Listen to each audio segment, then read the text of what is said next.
বৌভাতের অনুষ্ঠানে কালীপুজোর থিম। শোভাবাজার রাজবাড়িতে জমকালো আয়োজন, খাওয়ার মেনুতেও ছিল রকমারি খাওয়ার ব্যঞ্জন। আপনাদের সবাইকে স্বাগত সিনে গসিপে।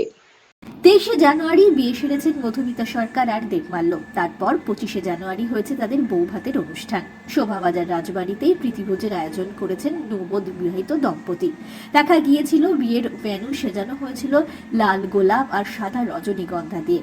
অভিনেত্রী মধুমিতা সরকারকেও দেখা গিয়েছে লাল রঙের সিল্কের শাড়িতে, আর অপরদিকে সাদা রঙের পাঞ্জাবি বেছে নিয়েছিলেন তার স্বামী দেবমাল্য।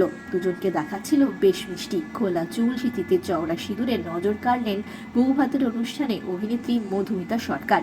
মধুমিতার বিয়ের থিম ছিল কালীপুজো, আর সেভাবেই সাজানো হয়েছিল পুরো ভেন্যু। দেখা গিয়েছে শোভাবাজার রাজবাড়িতে আনা হয়েছিল মহাদেবের ত্রিশূলও। ভোলে বাবার ত্রিশূল নজর কাড়ল সকলেরই। ইন্ডাস্ট্রির বন্ধুরা সেভাবে উপস্থিত হতে না পারলেও নজর কেড়েছেন বর্ষিয়ান অভিনেত্রী মাধবী মুখোপাধ্যায়। জানা গিয়েছে ভোলে বাবা পারকারেগার টিমও উপস্থিত হয়েছিলেন বৌভাতের অনুষ্ঠানে। বিয়ের দিনের মতনই ভুরিভোজের আয়োজন ছিল এলাহি। ফুচকার পর গলা ভেজানোর জন্য গন্ধরাজ জল, আম পোড়ার শরবত, মিট লেমন দিয়ে ডাবের জল, কেশর চা।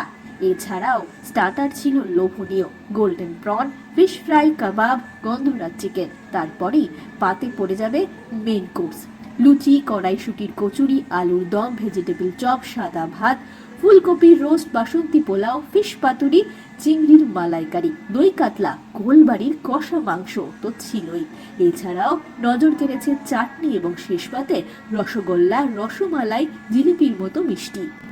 বিয়ে বৌভাতের পর এবার দেখবার মধুমিতা আর দেবমাল্য যান কোথায় হানিমুনে। তারা দুজনই কিন্তু ঘুরতে যেতে বেজায় পছন্দ করেন। তবে অভিনেত্রী এখন ব্যস্ত তার ধারাবাহিক ভোলে বাবা পারকারেগার শুটিংয়ে।